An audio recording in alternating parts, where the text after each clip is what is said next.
Hello everyone. Today we're going to be talking about a topic that's been hot amongst women for the last decade or longer. And that is talking about egg retrieval, egg storage, embryo storage, how it works, what the costs are, and who are candidates. So let's start out with candidates, right? Candidates are going to be people or women who just simply want to store their eggs for a later date. Today, there are a lot of women that are going through the process of dealing with their careers, trying to figure out what their lives are going to be like, and just literally wanting to plan things as they go along, but not waiting too long where their fertility is compromised. The idea is that women who are trying to or planning to delay childbearing, they may not decide to have children until after the age of 35. At the age of 35, of course, is when women are considered elderly according to fertility standards, or should I say, not necessarily elderly, but what we considered advanced maternal age. Ideally, women who have not found their partner just yet, or like I said, that are dealing with career things, or who may have a partner or themselves with genetic conditions that may require them to be able to choose which embryo does not have the genetic condition, are all candidates for egg retrieval. And again, just simply anyone who thinks that they want to store their eggs for a later date because they haven't found their right partner just yet. So with all of that being said, then what's next, right? Who should be storing their eggs, or when should eggs be retrieved?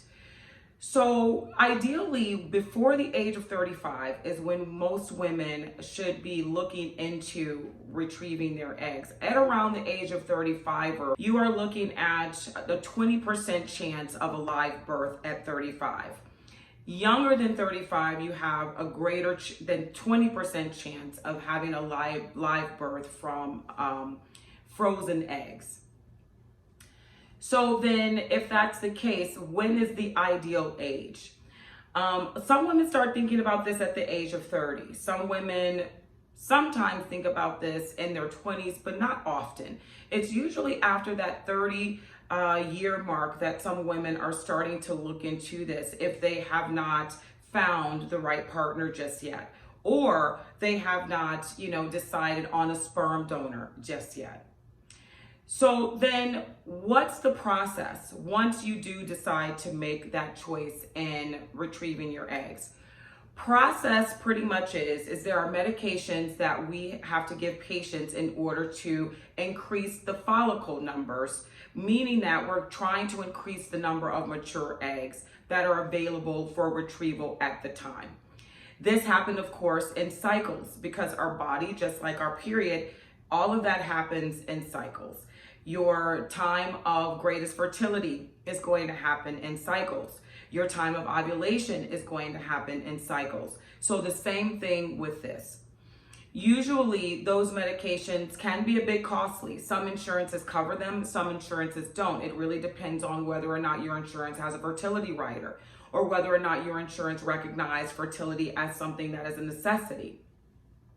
It's always good to look into that, because some of this, in most cases, can be cash, and cash can be a bit difficult for people to come up with when we're talking about tens of thousands of dollars. So once you do take medications, you end up having to go and meet up with a physician to look at the follicles that are available, looking at the follicles under ultrasound. We look at the number of follicles that are potentially mature. Once we get a good number of those follicles that appear to be mature follicles, we are then going to set you up for the procedure of the egg retrieval itself. Usually the process is you go in that day, there will be some anesthesia involved, whether you'll be sedated completely asleep, or whether or not it's going to be a conscious sedation. All of that usually is worked out with the facility where you're going to have this performed.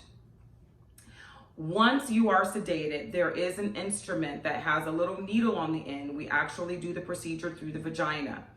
And with this particular instrument, we're going to go to each and every different follicle that appears to have mature eggs in them. Once we've retrieved a good number of eggs, we are going to then send them to someone to look at them at the same time on that same day and see if these eggs appear to be mature. The ones that appear to be mature are the ones that will be kept. The goal and hope is that we can retrieve more than 20 eggs, because not all of those eggs are going to be good ones and mature ones. So we want to get as many as possible.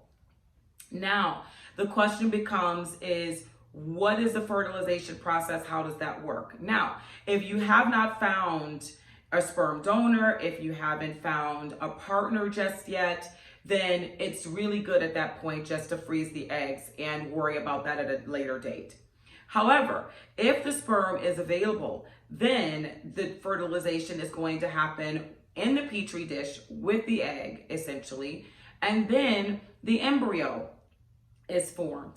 You can choose to store and freeze those embryos if you're not ready at that moment in time for pregnancy to actually happen.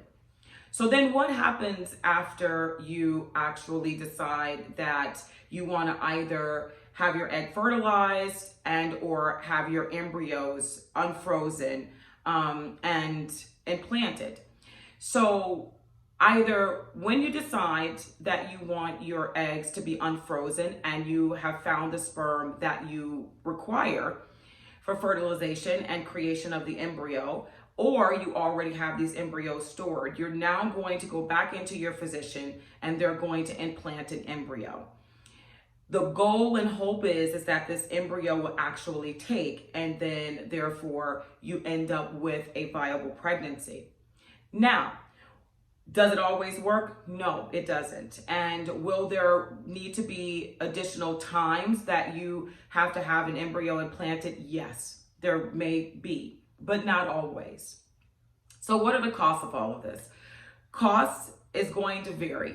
It's going to vary from facility to facility. It's going to vary from storage company to storage company. And in terms of the procedure itself for egg retrieval, we're looking at somewhere around $10,000 to $17,000, depending on what else they offer. It can be upwards of $20,000 or more sometimes, depending on the facility, and also looking at the anesthesia costs and different things like that.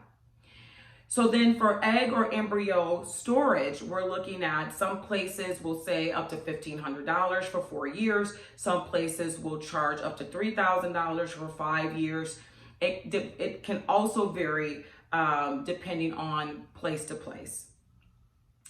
So then what about sperm donors? And where do you get that? Well, that's a whole nother talk for a different day, but there are companies that do supply sperm donors, their information, and you can choose between the sperm donors that have available sperm with that particular facility. So kind of wrapping this up here with sort of what we're looking at as far as all of the information. There will be additional segments on this because this is a topic that does require sort of a bit of explanation step by step, but this is somewhat of an overview of the start to kind of finish process in this. Of course, if you have questions, you can always send those questions to me. Also, if you like this video, please hit like and subscribe to my YouTube channel. All right, guys, talk to you soon. Have a great day.